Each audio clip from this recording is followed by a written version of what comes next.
Et dans la traque du virus, tous les moyens semblent bons, même le recours aux chiens renifleurs. En tout cas, c'est le pari d'un médecin vétérinaire des sapeurs-pompiers de Paris. L'idée semble a priori toute simple. Il s'agit de leur faire reconnaître à ces chiens une odeur particulière que dégageraient les malades du Covid-19, Mathieu Bock.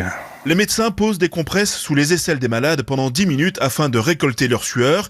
Ils font ainsi le pari que leur odeur sera légèrement modifiée par le Covid-19.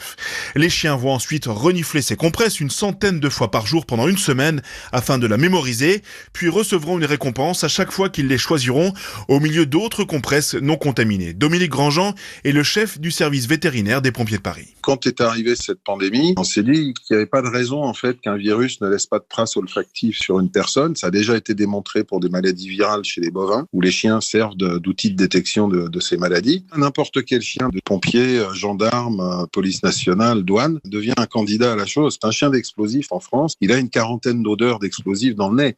Là, on va lui mettre une odeur de plus. Et ça lui posera strictement aucun problème. Dans un premier temps, 8 chiens vont être formés, puis peut-être plusieurs dizaines ou centaines à travers le pays. L'idée est de les poster dans les aéroports ou à la descente des avions, par exemple, afin de tester un grand nombre de personnes en un minimum de temps.